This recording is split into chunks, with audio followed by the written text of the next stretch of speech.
ঘুমানোর সময় সূরা মুলক পড়তে বলেন, সাজদা পড়তে বলেন। আল্লাহ নবী বলেছেন ঘুমানোর সময় যদি মানুষ প্রতিদিন সূরা মুলক পড়ে কবরের শাস্তি হবে না। চার ধরনের মানুষের কবরের শাস্তি হবে না। তার এক শ্রেণীর মানুষ যারা জুমার দিনে মারা যায়, বৃহস্পতিবার দিন পার হয়ে সূর্য ডুবার পরে শুক্রবারের দিন সূর্য ডুবা পর্যন্ত সময়ে মারা গেলে তার কবরের শাস্তি হবে না। এই কথা মুহাম্মদ সাল্লাল্লাহু আলাইহি ওয়াসাল্লাম বলেছেন, আমি বলি। ক্যান্সারে পেট ব্যথায় মারা গেলে তার কবরের শাস্তি হবে না। সূরা মুলক রাতে পড়লে তার কবরের শাস্তি হবে না। এই কথা মুহাম্মদ সাল্লাল্লাহু আলাইহি ওয়াসাল্লাম বলেছেন। শহীদ হয়ে গেলে তার কবরের শাস্তি হবে না। চারটা পথ যাদের কবরের শাস্তি হবে না। আপনি মরা মানুষের সামনে কোরআন মাজিদ পড়েছেন, আপনি নেহায়াত অন্যায় করেছেন, আপনি অপরাধ করেছেন। গ্রামবাসী ভালোবেসেছে, বুঝেনি, সেই জন্য লাশ চলে যাওয়ার সাথে সাথে আপনি সবাই মিলে হাত তুলে দোয়া করেছেন। আপনি রাসূল সাল্লাল্লাহু আলাইহি ওয়াসাল্লামকে অপমান করেছেন। সম্মানিত দ্বীনী ভাই বোন, আপনাকে আমি অনুরোধ জানাচ্ছি, জানটা মরে মরে, লোকটা মরে মরে, জান যায় যায়, আপনি পাশে বলেন লা ইলাহা ইল্লাল্লাহ। আল্লাহ রাসূল বলছেন লাক্কিনু মাউতাকুম লা ইলাহা ইল্লাল্লাহ। মরে মরে, জান যায় যায়, তার পাশে বলো লা ইলাহা ইল্লাল্লাহ। কেন? মান কানা আখিরু কালামিহি লা ইলাহা ইল্লাল্লাহ ফাদাখালাল জান্নাহ। কারো যদি শেষ বাক্য লা ইলাহা ইল্লাল্লাহ হয় তাহলে জান্নাতে চলে গেছে। কই আপনার সূরা ইয়াসিনের কথা তো আল্লাহ নবী বলেননি, সূরা হাসরের 3 আয়াতের কথা আল্লাহ রাসূল বলেননি, কোরআন তেলাওয়াতের কথা আল্লাহ রাসূল বলেননি। আপনি প্রমাণ পেশ করতে পারবেন না।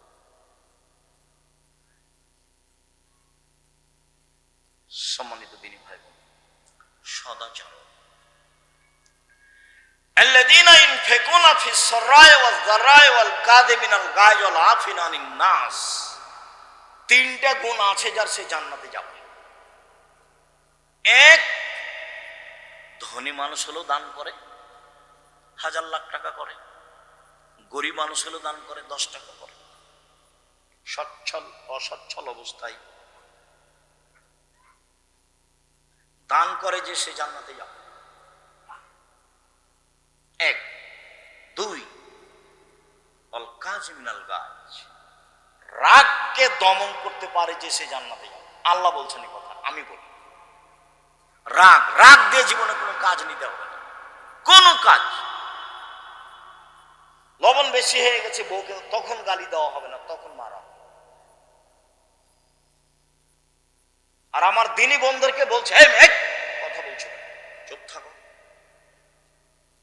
আপনাদের আমি বলছি, জীবনে দুইটা কাজ করবেন না। একটা অভিমান, এটা করবেন না। আর একটা প্রতিবাদ, এটা করবেন না। প্রতিবাদ কি? হ্যাঁ, তুমি আমার মাকে এভাবে বললে কেন, তুমি আমার আব্বাকে এভাবে বললে কেন, এই হলো প্রতিবাদ। প্রতিবাদ করিয়েন না, শয়তানের সুযোগ হবে। অভিমান কি জিনিস? কই ঈদের দিনে তো তুমি একটা নতুন কাপড় কিনলে না, কই তুমি তো আমাকে একদিন নিয়ে যেতে চেয়েছিলে ঢাকা শহর দেখাতে, তো নিয়ে গেলাম। এর নাম অভিমান। অভিমান যদি করেন তখন শয়তান বলবে, না পূরণ হলে শয়তান বলবে, এই দেখলি তোর স্বামী তোর অভিমান পূর্ণ করে না, আর আগেরটা করেনি, এখনো করেনি, কোনোদিনই করেনি। শয়তান খালি বলবে কোনোদিন করে না। তখন আপনি বলবেন হ্যাঁ ঠিকই তো, হ্যাঁ ঠিকই তো।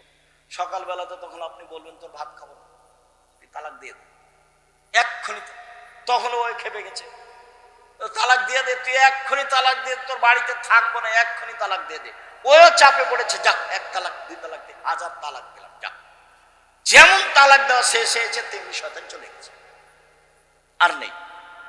যেমন শয়তান চলে গেছে, ওরে ইন্না লিল্লাহি। এবার ছেলে যে 3টে আছে, 3টা ছেলে মেয়ে আছে, শয়তান কিন্তু এখন আর নেই, ওই পর্যন্ত ছিল।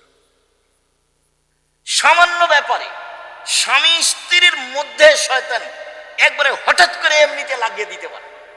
আর শয়তান মানে এত বড় খারাপ শয়তান, ও যে আল্লাহর কাছে এইভাবে অনুমতি চেয়ে নিয়েছে। কোনোদিন শুনেছেন কিনা একটু দেখেন, হয়তো শুনেছেন, হাজারো দিন মনে আছে কিনা। আল্লাহ বলছেন, শয়তান আদমকে সিজদা করলি না কেন? ও তো মাটির তৈরি, আমি তো আগুনের তৈরি। ও তো নিম্নমুখী, আমি তো ঊর্ধ্বমুখী, কেমনি সিজদা করি? তখন আল্লাহ বলছেন সর, সরে সরে, রাজীব বিতাড়িত, সর এখান থেকে সর। তখনও বলছে ঠিক আছে সরে যাব, তবে আমার একটা কথা মানতে হবে। কি? কিয়ামত পর্যন্ত বেঁচে থাকার সুযোগ দিতে হবে। তা আল্লাহ বললেন ঠিক আছে দিলাম, এলা ওয়াক্তিম মালুম, একটা সময় তোমাকে দিলাম। ওই দাবি জানালো, আল্লাহ মেনে নিলেন। এখন যেমন আল্লাহ মেনে নিয়েছেন তেমনি ও বলছে রব্বি, বলার ঢং দেখেন, রব্বি হে আমার প্রতিপালক, ওয়া ইজ্জাতেকা তোমার সম্মানের কসম, লাউবিয়ানিল ইনসানা, আমি আদমের ছেলে মেয়েকে ভুল পথে নিয়ে যাব যাব যাব, মাদামাত আরওয়াহুম ফি আসাদিহিম, তার দেহে যতদিন পর্যন্ত শ্বাস থাকবে আমি ততদিন পর্যন্ত তাকে পাপ করাবই, তাকে আমি বিপাকে ফেলবই। কেমনে আদমের ছেলে মেয়ে জান্নাতে যায় তা আমি দেখে ছেড়ে দেবো, আমি একাই জাহান্নামে যাব? পৃথিবীতে শয়তান যত রিক্সের উপরে আছে, এত রিক্সের উপরে পৃথিবীতে কেউ নেই। সে জিম্মেদারি নিয়েছে আমাকে আর আপনাকে কোথায় নিয়ে যাবে? জাহান্নাম, আল্লাহর সামনে। আল্লাহর একবারে সামনে এই কথা বলছে, একবারে সামনা। তখন আল্লাহ বললেন না যা পারবি না যা, এই কথা বললেন না। বলছেন শয়তান, ইজ্জতি ও জালালি ও ইরতেফায়ে মাকানি, আমার সম্মানের কসম, আল্লাহ বলছেন আমার ইজ্জতের কসম, আমার মর্যাদার কসম, আমার উচ্চতার কসম, আদম সন্তান যতবার ক্ষমা চাইবে ততবার আমি ক্ষমা করব। তাহলে ক্ষমা চাওয়া বিষয়টা থেকে গেল। এই কথা বললেন না যে যা পারবি না, এই কথা বললেন। যতবার বিপাকে ততবার বলতে হবে আস্তাগফিরুল্লাহ। তার মানে আস্তাগফিরুল্লাহ অতবেলাই এই জিকির একবারে করে নিতে হবে। স্বাভাবিক শ্বাস যেমন আসে যায়, ভাত যেমন সময় হলে খায় 3 বার, বাস এই তাসবিহ এটা জিকির একবারে স্বাভাবিক জীবনে করে নিতে হবে। আল্লাহ আশ্বস্ত আমাদের আরো করেছেন, আদমের ছেলে মেয়ে শোনো, তুমি আমাকে যেভাবে ডাকো আমি সেভাবে থাকি, তুমি যেভাবে আশা পোষণ করো সেভাবে আমি পূর্ণ করে থাকি।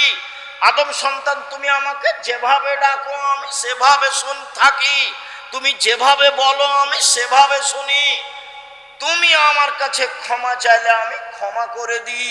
অলাউবালি, আমি পরোয়া করি না তুমি কত বড় পাপী, আমি পরোয়া করি না তুমি কত বড় পাপী, আমি পরোয়া করি না তুমি কত বড় পাপী।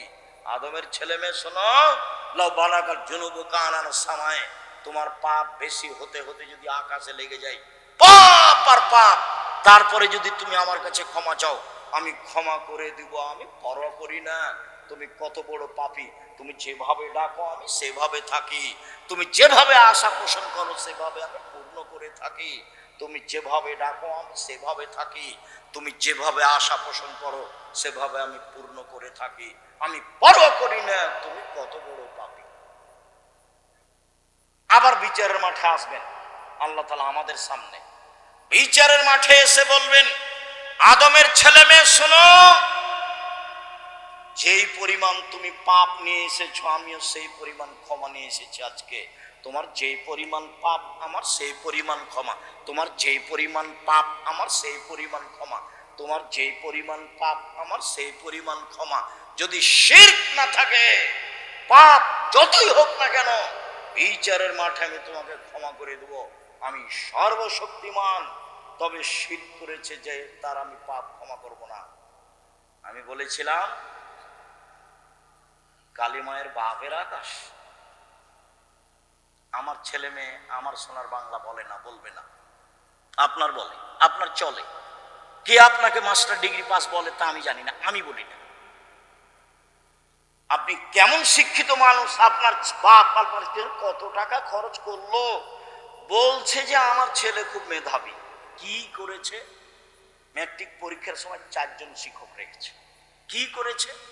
ইন্টার পাসের পরে বিশ্ববিদ্যালয়ে ভর্তি করবে সেই জন্য সাবজেক্ট প্রতি একটা করে শিক্ষক রেখেছে। তারপরে বিশ্ববিদ্যালয়ে ভর্তি হয়েছে, তারপর পড়ছে। খালি বলে আমার ছেলের মেধা খুব ভালো, বড় ডাক্তার হবে, একটা বড় ডাক্তার একটা হবে, ইঞ্জিনিয়ার একটা হবে। যা যা হয়েছে হয়েছে। হয়েছে কি? ও হয়েছে চোর। কিভাবে? ইঞ্জিনিয়ার হয়েছে, দায়িত্ব পেয়েছে, টাকা মেরে খেয়েছে। ব্যতিক্রম হতে পারে দুই একটা, সেটা ভিন্ন কথা। হয়েছে ডাক্তার, সেটা কি? যেই টাকা দিয়েছে যে কোম্পানি, সেই কোম্পানির ওষুধ লিখেছে।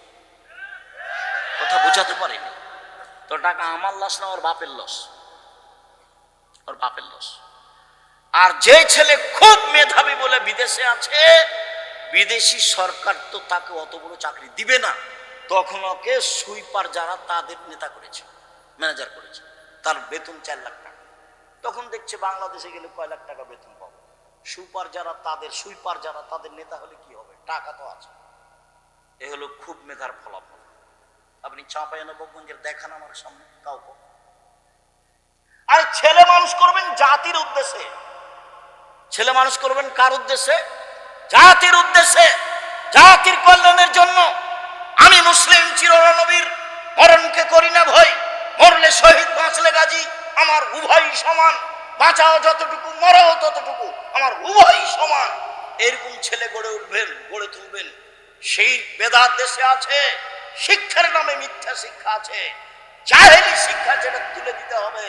তার নাম ছেলে মানুষ করেছি। তার নাম কি করেছি? ছেলে মানুষ করেছি। পয়সা খরচ করেছি। চাঁপাইনবাবগঞ্জের মানুষ আমার ছেলের মেধা ভালো, আমার বাপের জমি জায়গা আছে, পয়সা খরচ করে ছেলে মানুষ করেছি, বাঘের মতো করে করেছি। কলম মজবুত, কথা মজবুত, মিডিয়া মজবুত।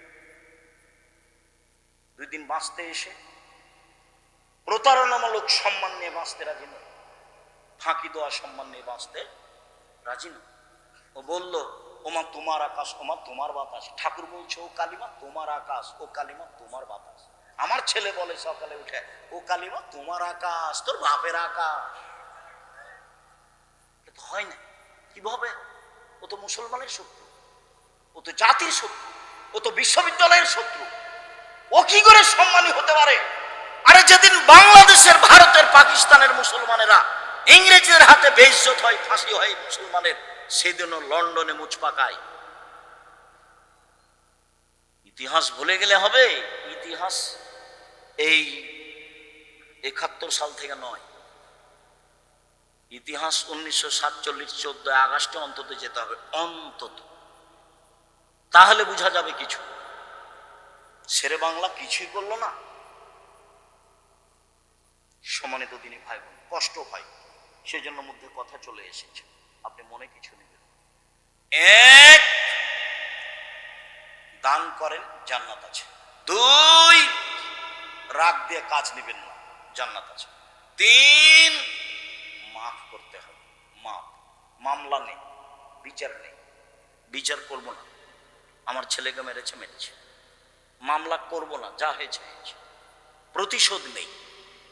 1, সচ্ছল অচ্ছল দান, জান্নাত হবে ইনশাআল্লাহ। 2, রাগ দিয়ে কোনো কাজ নেই। 3, মাফ। ঠিক আছে, মাফ করলাম, ঠিক আছে মাফ করলাম। আমার ছেলেকে মেরেছে, ঠিক আছে মাফ করলাম। আমার দলের লোককে হত্যা করেছে, ঠিক আছে মাফ করলাম। আমার বউকে গালি দিয়েছে, কে আমার বউকে গালি দিল রে, এগুলো নয়। সম্মানিত দিনী ভাই, চলেন এবার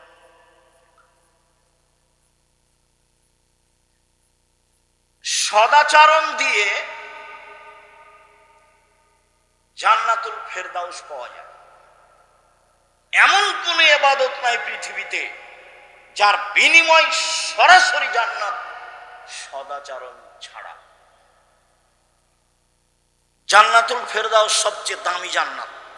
চলেন, আল্লাহ রাসূল বলেন, পৃথিবীর মানুষ শুনে রেখো, কেউ যদি তর্ক না করে, সত্য হলেও সত্য সত্য হলেও তর্ক করবে না। আব্দুর রাজ্জাক সাহেব এটা বলেছেন, আরে না এটা বলেছেন, আরে না এটা বলেছেন। আসসালামু আলাইকুম, গেলাম, আমি আপনার সাথে তর্ক করতে রাজি নই, আপনি থাকেন, আমি গেলাম। সত্য হলেও তর্ক ছেড়ে দেয় যে আমি মুহাম্মদ সাল্লাল্লাহু আলাইহি সাল্লাম তাকে জান্নাতে একটা ঘর নিয়ে দিব। দুই, তারাকাল কিজবা ওয়াইন কানা মাযহা, মজাক করে হলেও যে মিথ্যা বলে না, মজাক করেও মিথ্যা বলে না, বলে না যে আমি মুহাম্মদ সাল্লাল্লাহু আলাইহি সাল্লাম তাকে জান্নাতে একটা ঘর নিয়ে দিব। তিন, ওয়া আলাল জান্নাত লিমান হাসানা খুলুকাহু, যে তার চাল চলনকে ভালো করলো, আমি মুহাম্মদ সাল্লাল্লাহু আলাইহি সাল্লাম তাকে জান্নাতুল ফেরদাউস নিয়ে দেব। চাল চলন কি জিনিস? ভালো কথা, ভালো কর্মের নাম চাল চলন। একটা বৃদ্ধ মানুষ, আমাদের চাচাতো চাচা, আমার ভাইকে মেরেছে, তো এখনো এখানে এসেছে, আমি ছেড়ে বসে আছি, আমার মনটা খুব খারাপ। আসার সাথে সাথে বলছে, জি চাচা বসেন, চাচা আপনি বসেন, উঠে গিয়ে চাচা আপনি বসেন, ভেতর কিন্তু জ্বলছে। কেন? ও আমার ভাইকে মেরেছে, একটু আগে এক থাপ্পড় দিয়ে এসেছে। আপনি ওটা প্রকাশ করতে পাবেন না, আপনি বলেন চাচা আপনি বসেন, এর নাম সদাচার। ভাই ভাই গন্ডগোল হয়েছে, বড় ভাইয়ের কারণে গন্ডগোল হয়েছে। ছোট ভাই বড় ভাইয়ের হাত ধরে বলবে ভাই যা হয়েছে হয়েছে মাফ করে দিন। কে হাত ধরবে? ছোট ভাই। গন্ডগোল হয়েছে, যায় যায়, আরে মাস মাস কথা হয় না, যায় যায় কথা হয় না। আর এমনও আছে যে ওই বড় ভাইয়ের রাস্তাটা ও একটু ওদিকে বাড়ি, এরই গলির ওপর দিয়ে যায়, তো বলছে তোকে কাঁটা দিয়ে ঘেরে দেবো, দিয়ে যেতে দেবো না, কাঁটা দিয়ে ঘেরে দিচ্ছে। তোবা করেন, এই নোংরা চরিত্র ভুলে যেতে হবে। প্রতিশোধ নিয়ে একদিন বাঁচতে রাজি নয়, একদিন বাঁচতে রাজি নয়। আমাকে বলছে দেবীনগরের চেয়ারম্যান, ও বেঞ্চের শেষে বসতো ছাত্র জীবন, ওকে আমি দেখতে পাচ্ছি।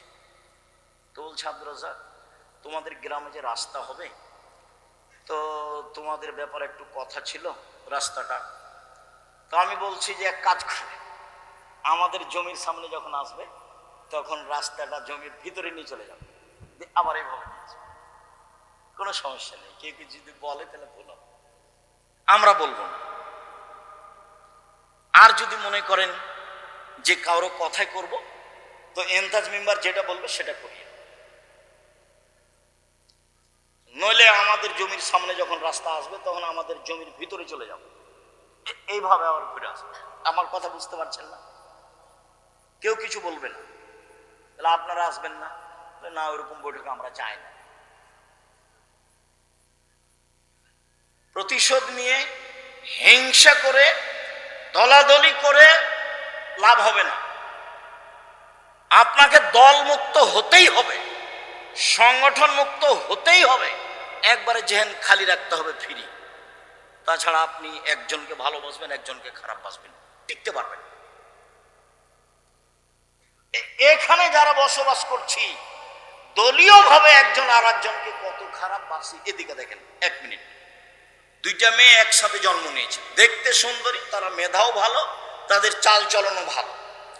তো কিছুদিন পরে বড় হয়েছে, তো একজনের বিবাহ হয়েছে এই দলের সাথে, একজনের বিবাহ হয়েছে এই দলের সাথে। তারা এখন আর কথা বলে না,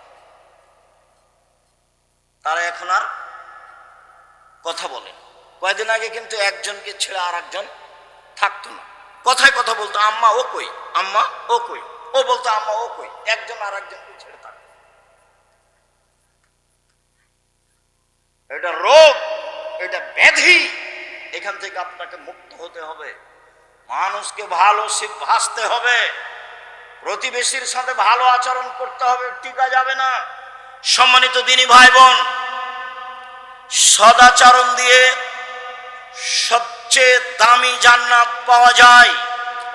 আবু মুসা আশআরী রাদিয়াল্লাহু তাআলা আনহু বলেন, রাসূল সাল্লাল্লাহু আলাইহি সাল্লাম বলেছেন, ইন্না ফিল জান্নাতি গুরাত ইউরা যাহিরুহা মিন বাতিনিহা ওয়া বাতিনুহা মিন যাহিরিহা। জান্নাতে কতগুলি দামি দামি ঘর আছে, উন্নত মানের পদার্থ দিয়ে তৈরি, যার ভিতর থেকে বাহির দেখা যায়, বাহির থেকে ভিতর দেখা যায়। সাহাবীগণ বললেন, আল্লাহর নবী, এত দামি ঘর কে পাবে? তখন আল্লাহ রাসূল বললেন, লেমান আলানাল কালামা, যার স্বভাব ভালো, আচরণ ভালো, সে পাবে।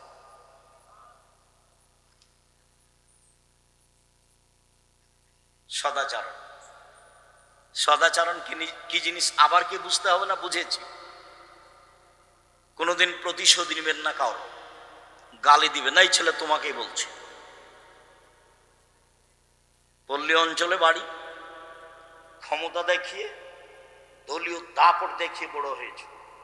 আজকে উঠার সময়তে সব নীতি মাটিতে রেখে দিবা, এভাবে পায়ে ডলে দিয়ে যাবা। জীবনে আর কোনোদিন মানুষের প্রতিশোধ নিব না, জীবনে কোনোদিন কাউকে বড় কথা বলবো না। যা হবে হবে,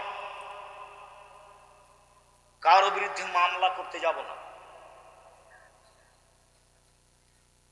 সম্মানিত দিনী ভাই বোন, শুনুন, ছেলেরা মনে হয় আপনাদেরকে সহযোগিতা করার জন্য বলছে, তো কথা না বলে ওরা গেলে সম্ভবপর 500 টাকা হোক, 1000 টাকা হোক, 200 টাকা হোক, 50 টাকা হোক, 10 টাকা হোক, আপনার সামনে দিয়ে ওরা যেন ফ্রি এমনিতে চলে না যায়। কেন? আল্লাহ রাসূল বলছেন, আলিয়াদুলিয়া খায়রুম মিনাদিস সুফলা, নেওয়া হাতের চেয়ে দেওয়া হাত ভালো। কোনটা হাত ভালো? দেওয়া। আর নেওয়াটা ভালো না, দেওয়া ভালো। কেউ সামনে আসলে আপনার সামনে থেকে লোকটা ফিরে যাক, এইটা যেন না হয়, এটা মাথায় রাখবেন। সম্মানিত দিনী ভাই বোন, বলছিলাম, একজন সাহাবী আল্লাহ রাসূলকে বলছেন, আল্লাহ রাসূল, মাল খায়রু মাউতি আল ইনসান, মানুষকে যে আল্লাহ নেয়ামত দিয়েছেন, অনুগ্রহ, তার সবচেয়ে উত্তম কোনটা? এই ছেলে, কথা স্মরণ করবা, দাঁড়িয়ে বা উঠে গিয়ে পরিবেশ নষ্ট করবা না। তোমার কিছু কষ্ট হলেও কিছুক্ষণ সময় বসে থাকবা, এমন ভাবে বসে থাকবা পাখি যেন মনে করে তুমি পাথর, আমি তোমার জন্য এসেছি। আমার এই কথাটা খুব ভালোভাবে মনে রেখো। সম্মানিত দিনী ভাই বোন, হাত দুটি নিয়ামত কিভাবে বুঝবো? একটা হাত নেই যার, তাকে বলেন কিভাবে পানি খরচ করে, কিভাবে লুঙ্গি পরে, তাহলে তো বুঝবো। পা দুটি নিয়ামত, এটা কিভাবে বুঝবো? এক পা নেই যার, তাকে জিজ্ঞাসা করে কিভাবে পায়খানা করে, কিভাবে পানি খরচ করে, কিভাবে চলে, তাহলে বুঝতে পারবো পা দুটি নিয়ামত। তো আল্লাহ রাসূলকে জিজ্ঞাসা করা হলো সবচেয়ে দামি নিয়ামত কোনটা? তখন রাসূল সাল্লাল্লাহু আলাইহি ওয়াসাল্লাম উত্তরে বললেন, আল খুলুকুল হাসান, ভালো আচরণ। বুঝাতে পারলাম না মনে হয়? সবচেয়ে বড় নিয়ামত কোনটা? উত্তম চরিত্র, ভালো আচরণ। নওয়াস ইবনে সামান রাদিয়াল্লাহু তাআলা আনহু বলেন, একদা আমি রাসূলকে জিজ্ঞাসা করলাম, আল্লাহ রাসূল, মাল বিররু ওয়াল ইসমু, বলেন তো একটু পাপ কি জিনিস, নেকি কি জিনিস? এই ছেলে, বসো। যারা শুধু মাঠে যাচ্ছে তারাই যাবে, তোমার পাশে যাবে, সম্ভব হলে সহযোগিতা করবে, না হলে চুপ থাকবে। তবে আপনাদের অনুরোধ জানাচ্ছি, অংশগ্রহণ সবাই করবেন, কম হোক আর বেশি। আপনি বঞ্চিত হন, এটা আমি চাই। বলছিলাম, আল্লাহ রাসূল বলেন তো পাপ কি জিনিস আর নেকি কি জিনিস? প্রশ্ন মনে থাকবে? একজন সাহাবী বলছেন, কাকে বলছেন? আল্লাহ রাসূল সাল্লাল্লাহু আলাইহি ওয়াসাল্লাম। এখন আল্লাহ রাসূল বলছেন, আল বিররু হুসনুল খুলুক, নেকি হলো সদাচরণ। কেন বলবেন যে নেকি হলো তাহাজ্জুদ? নেকি হলো কি?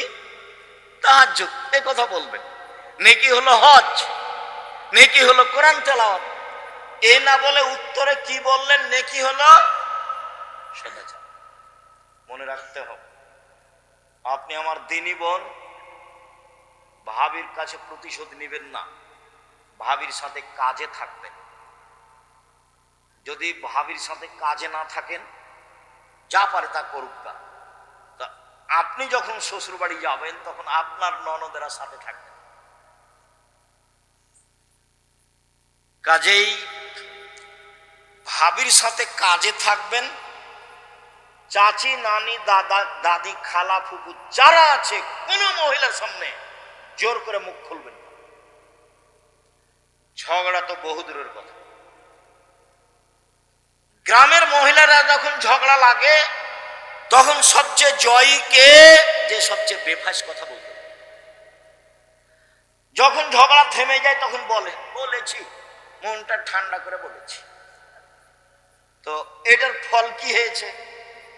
এটার ফল ওর সিম গাছটা কি ফিরে এসেছে? সিম গাছটা কেটে দিয়েছে ছাগলে, সেই জন্য ঝগড়া। তো এত কিছু বললো, তারপর কি সিম গাছ ফিরে এসেছে? আসেনি। আপনার চাল চলনটা মনে থাকলো, মানুষের কাছে থেকে গেল। দেখছেন হয়তোবা 2002 সালের ঘটনা, জায়গির গ্রামের, কতদিন পরে আমি দিনের মতো আমার মনে আছে। দিনের মতো কিভাবে আমি স্টেজ থেকে নেমেছি, কিভাবে আমি যাচ্ছি, কিভাবে ঢেলগুলো ইটগুলো আসছে, সেটা আমি দেখতে পাচ্ছি। মানুষের চাল চলন মানুষের সাথে থেকে যায়। এই কথার অর্থ এই নয় যে এটা বলে আমি আপনাকে খাটো করছি, এটা নিয়ে আমি মাথা ব্যথা নেই। তবে আমি আমার দৃঢ় বিশ্বাস, সেদিন আমি কোনো ভুল কথার কারণে এই ঘটনা ঘটেছে এটা আমি বলিনি।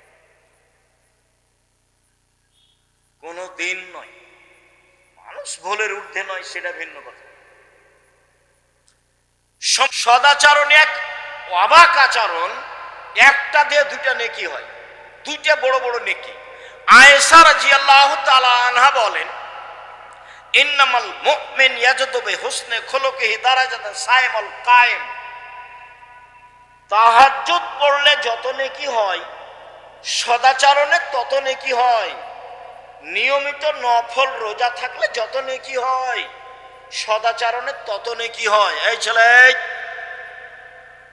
সদাচরণে কয়টা বড় বড় নেকি হয়? দুইটা, পরে আসছে তিনটা। এক, নিয়মিত তাহাজ্জুদ পড়লে যত নেকি হয়, সদাচরণে তত নেকি হয়। দুই, নিয়মিত নফল সিয়াম রোজা থাকলে। আগামীকাল সিয়াম থাকবেন না, রোজা থাকবেন না? চুপ হয়ে গেলেন যে ভাইজান, চুপ হয়ে গেলেন যে। বৃহস্পতিবার অভ্যাসী হন, অভ্যাসী হন, মরলে শ্বাস বন্ধ, কেউ আপনার সাথ দেবে না, আপনি ভুল বুঝিয়েন না। আল্লাহ নবী বৃহস্পতিবার সোমবার সিয়াম থাকতেন, কেন বলেন তো? রিপোর্টটা সিয়াম অবস্থায় দেখানোর জন্য। দেখো দেখো আমার রিপোর্ট দেখো, আমি সিয়াম আছি, এই নাও রিপোর্ট দেখো। তা আমি আপনি পারি না কেন? আমার দিনী বোনেরা যারা, আপনারাও চেষ্টা করেন বৃহস্পতিবার সোমবার সিয়াম থাকেন, সদাচরণের অধিকারী হন। নিয়মিত তাহাজ্জুদ পড়ে যত নেকি হয়, নিয়মিত নফল সিয়াম রোজা থেকে যত নেকি হয়, দুটা মিলে যত নেকি হয়। মায়ের সাথে, চাচির সাথে, খালা ফুপুর সাথে, প্রতিবেশী মহিলার সাথে ভালো আচরণ করলে তত নেকি হয়। এবার তিনটে, রাসূল সাল্লাল্লাহু আলাইহি সাল্লাম বলেন, আস-সাইয়াল আলাইহিল মালাল মাসাকিন। বিধবাদের দৃষ্টি, ভালো দৃষ্টি দিলে, বিধবাদের দেখাশোনা করলে, অসহায় মানুষকে সহযোগিতা করলে, এই ভালো আচরণে একসাথে তিনটা নেকি হয়। এক, কাল মুজাহিদ, জেহাদ করে যত নেকি হয়। দুই, নিয়মিত নফল রোজা থেকে যত নেকি হয়। তিন, নিয়মিত তাহাজ্জুদ পড়ে যত নেকি হয়। তিনটা মিলে যত নেকি হয়, সদাচরণে তত নেকি হয়। সদাচরণ কি জিনিস? সদাচরণ লোকে বলে লোকটা খুব ভালো, এই হলো সদাচরণ। লোকে বলে লোকটার চাল চলন খুব ভালো। তোমরা দেখেছো কোনোদিন তাকে ঝগড়া করতে দেখেছো? কারো বদনাম করতে দেখেছো? যখন বদনাম হয় তখন উঠে চলে যায়। বলেন না আপনারা, বলেন না মানুষ? এর নাম সদাচার। আর খারাপ আচরণ তো বলা লাগবে না। তোমাদের মধ্যে অনেক ছেলে আছে যার মুখখান খুব খারাপ,